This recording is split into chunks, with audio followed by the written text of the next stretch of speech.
mengatakan sepandai-pandainya tupai terbang, akhirnya ia akan jatuh juga, tampaknya sesuai dengan ketujuh orang berikut ini.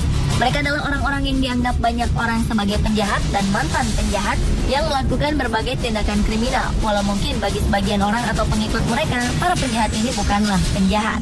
Selama orang-orang berikut melakukan aksi kejahatannya, penegak hukum ternyata mengalami kesulitan dalam membekuk mereka. Ada yang sudah tertangkap lalu dipenjara namun dapat melarikan diri, dan kemudian polisi kembali mengalami kesulitan menangkap penjahat tersebut. Ada juga yang memang beberapa kali nyaris tertangkap, namun mereka tetap bebas karena licin dalam meloloskan diri.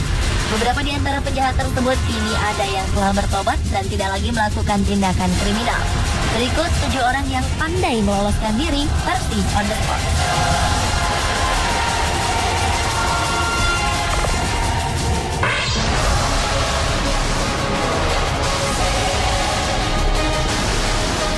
Orang pertama yang pandai meloloskan diri adalah Joseph Kony. Kony merupakan pemimpin pemberontak Tentara Perlawanan Tuhan atau LRA yang diburu berbagai pihak sejak tahun 2005 dengan perintah penangkapan internasional. Kony dituduh sebagai penjahat kemanusiaan, pembunuhan, pemerkosaan, dan perbudakan. LRA dan Joseph Kony mulai melakukan perlawanan brutal terhadap pemerintah Uganda. Kony mengatakan ia ditugaskan Tuhan dan ingin mendirikan negara yang sesuai dengan 10 larangan Tuhan. Di bawah kepemimpinan Presiden Yoweri Museveni, perburuan Joseph Kony terus dilakukan hingga kini. Namun, Kony masih tak terhentikan. Beberapa kali pemerintah melakukan perundingan damai dengan Kony dan menuntut agar ia mundur dari Uganda Utara. Namun, Kony tetap melenggang bebas, termasuk sejak gagalnya perundingan damai tahun 2008. Oktober 2011, Presiden Amerika Serikat Barack Obama mengirim sekitar 100 tentara untuk operasi khusus ke Uganda untuk membantu menyingkirkan Joseph Kony. Namun tampaknya usaha itu belum membuahkan hasil hingga sekarang.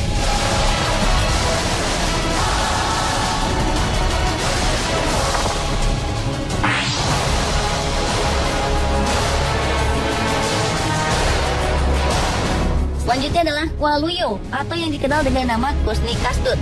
Setelah ikut berperang di masa penjajahan Belanda, terutama karena tuntutan ekonomi keluarga, Kusni Kastut hendak menjadi tentara Indonesia. Tetapi ia ditolak karena sebelumnya ia tak resmi terdaftar dalam kesatuan. Apalagi Kusni Kastut cacat secara fisik. Pada kaki kirinya terdapat bekas tembakan yang ia dapat semasa perang melawan Belanda. Kegagalan tersebut ia anggap sebagai perlakuan tidak adil oleh penguasa masa itu, seperti habis manis tepat dibuang. Akhirnya, demi menyambung hidup, tahun 70-an, Kusni Kastut pun memilih menjadi perampok. Berbekal sepucuk pistol, ia merampok orang kaya hingga merampok permata di Museum Nasional Jakarta. Walaupun dikenal sebagai penjahat kelas kakap, namun Kusni Kastut juga dijuluki Robin Hood Indonesia karena ternyata hasil rampokannya sering ia bagi-bagikan kepada kaum miskin.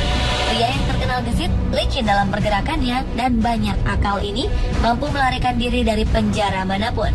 Ia tercatat sebanyak 7 kali meloloskan diri dari penjara, hingga akhirnya pada 16 Februari 1980, Kusni Kastut mengakhiri hidupnya di depan regu tembak. Namun pada saat-saat akhir hayatnya, Kusni Kastut bertobat dan dengan tegar menghadapi hukumannya.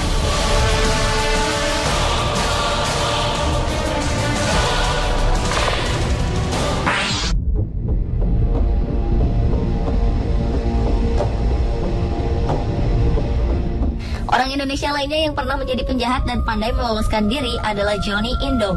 Tahun 70-an, pria yang kini berusia 64 tahun itu bersama ke-12 anak buahnya yang ia beri nama Pachinko alias pasukan Cina Kota, terkenal sebagai perampok spesialis perampok emas di Jakarta pada siang hari. Seperti tokoh yang ia sukai sejak kecil, Johnny Indo mencontoh si Pitung dan Robin Hood yang membagi hasil jarahannya kepada masyarakat miskin. Akibat kekurang hati-hatian salah seorang anggota kelompoknya yang hendak menjual emas hasil barang jarahan mereka, satu demi satu anak buah Johnny Indo dibekuk polisi. Johnny Indo pun akhirnya tertangkap di Gua Kian Santang, Sukabumi, Jawa Barat. Ia diganjar 14 tahun penjara dan dijebloskan ke penjara Nusa Kambangan dengan keamanan ekstra ketat. Ternyata menekap di Nusa Kambangan tidak membuat petualangan Johnny Indo berakhir. Bersama 14 tahanan lainnya, Johnny Indo kabur dari penjara. Setelah 12 hari berhasil bebas melalui pelariannya, Johnny Indo pun menyerah. Ia menyerah karena sudah berhari-hari tidak makan. Sementara 11 tahanan yang melarikan diri bersamanya tewas tertembak petugas. Kini Johnny Indo telah bertobat dan menjadi penceramah agama.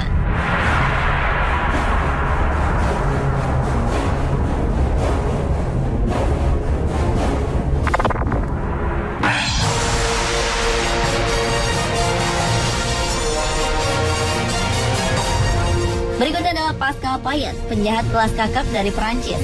Awalnya Pascal dipenjara karena kasus pembunuhan yang terjadi saat dia melakukan perampokan pada sebuah mobil keren keamanan. Namun kemudian perampokan itu gagal. Pascal ditangkap dan dihukum 30 tahun penjara di Lyon, Prancis. Pada tahun 2001, Pascal berhasil melarikan diri dengan bantuan seorang kaki tangannya yang membajak helikopter. Pascal dijemput dari atap penjara karena memang banyak penjara di Eropa yang mempunyai pusat pelatihan heli di atap penjara.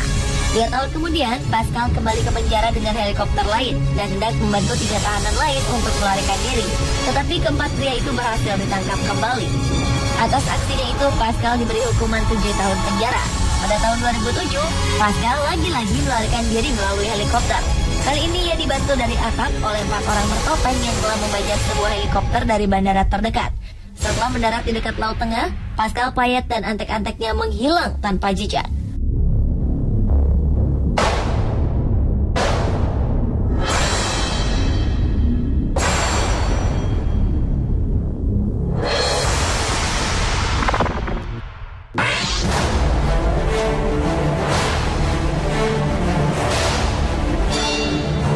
Billy Hayes adalah seorang mahasiswa Amerika yang ditahan pada tahun 1970 karena menyelundupkan 1 kg hash, sejenis narkoba, ke dalam pesawat di Turki.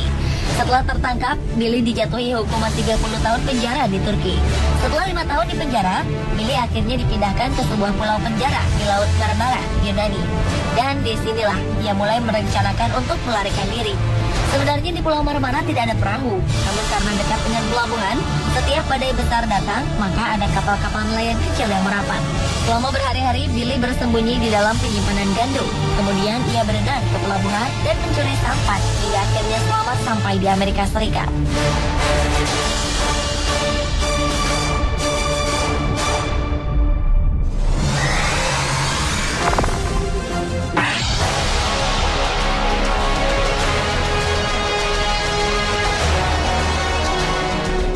Stewart Goodwin menjadi penjahat yang paling dicari FBI karena melarikan diri dari penjara negara Folsom, California, Amerika Serikat pada tahun 1987. Glenn dijatuhi hukuman karena pembunuhan. Namun sebelumnya ia sempat ditangkap karena perdagangan narkoba di Puerto Vallarta, Meksiko. Dari California, Glenn dipindahkan ke penjara di Guadalajara. Pada April 1991, Glenn diduga membunuh seorang narapidana dan kemudian berhasil melarikan diri 5 bulan kemudian. Karena Glenn fasih berbahasa Spanyol, diperkirakan ia melarikan diri berpindah-pindah ke seluruh Amerika Tengah dan Selatan, serta Meksiko. Glenn Stewart Goodwin diduga terlibat dalam distribusi narkotika di sana.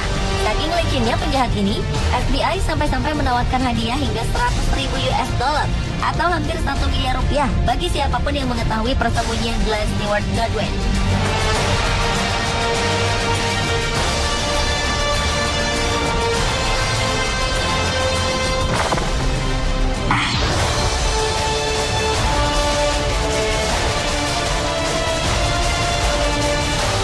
Tahun 1930-an, ada seorang perampok bank yang terkenal selalu sukses dalam upayanya melarikan diri dari penjara, bernama John Dillinger. Pada tahun 1933, John dan gengnya berhasil meloloskan diri dari penjara di Lima, Ohio setelah menembak 2 penjaga. Namun yang paling menghebohkan adalah pelarian dari sebuah penjara pada tahun 1933. Penjaga yang dijaga ketat oleh pihak kepolisian dan Garda Nasional bernama Lake County Jail ini membuat cerita pelarian John Dillinger menjadi sebuah legenda. John menggunakan sabun yang dijadikan seperti pistol dan menodongkan ke para penjaga, lalu kabur dengan mobil sheriff penjaga. Namun perjalanan pelarian John berakhir pada Juli 1934. Ketika petugas kepolisian dan FBI melakukan penangkapan di rumah orang tua John, terjadi baku tembak dan petualangan sang penjahat pun terhenti di situ. Pemirsa, itulah 7 orang yang pandai meloloskan diri versi On The Spot.